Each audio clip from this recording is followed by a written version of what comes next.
சென்னையில் நீட் தேர்வு அச்சத்தால் தர்ஷினி என்ற மாணவி தன் இன்னுயிரை மாய்த்து கொண்ட நிலையில் தேர்தல் ஆதாயத்திற்காக சொன்ன பெரும் பொய்யால் உங்கள் கைகளில் சேர்ந்து கொண்டே இருக்கும் இரத்த கறைகளை எப்படி துடைக்கப் போகிறீர்கள் என திமுக அரசுக்கு எதிர்க்கட்சித் தலைவர் காட்டமாக கேள்வி எழுப்பியுள்ளார்.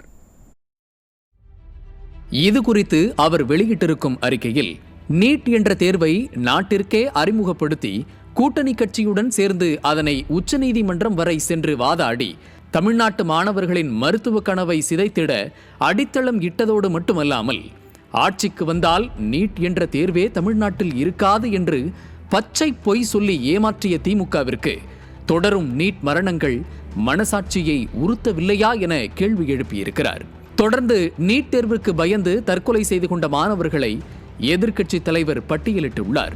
அதன்படி 2021ஆம் ஆண்டு செப்டம்பர் மாதத்தில் தனுஷ், சௌந்தர்யா, கனிமொழி, அக்டோபர் மாதத்தில் அனு, கீர்த்திவாசன், நவம்பரில் சுபாஷ் சந்திரபோஸ் ஆகிய மாணவர்கள் தங்கள் இன்னுயிரை மாய்த்து கொண்டனர். அதேபோல 2022ஆம் ஆண்டில் மட்டும் தனுஷ், முரளி கிருஷ்ணா, நிஷாந்தி, பிரீத்தி ஸ்ரீ, லக்ஷ்மண ஸ்வேதா, ராஜலட்சுமி ஆகியோர் நீட் தேர்வுக்கு இரையாகியுள்ளனர். இதைத் தொடர்ந்து 2023இல் சந்துரு, நிஷா, ஜெகதீசன், ஆகாஷ் ஆகிய மாணவ செல்வங்களை நாம் இழந்துள்ளோம்.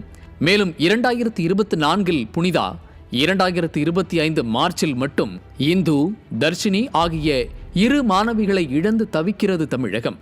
இந்த 19 மாணவ செல்வங்களின் உயிர்களுக்கும் ஸ்டாலின் சொல்லப்போகும் பதில் என்ன எனவும், உதயநிதியின் நீட் ஒழிப்பு ரகசியம் வெளிவர இன்னும் எத்தனை உயிர்கள் போக வேண்டும் எனவும் எதிர்க்கட்சி தலைவர் எடப்பாடி கே பழனிசாமி காட்டமாக கேள்வி எழுப்பியிருக்கிறார்.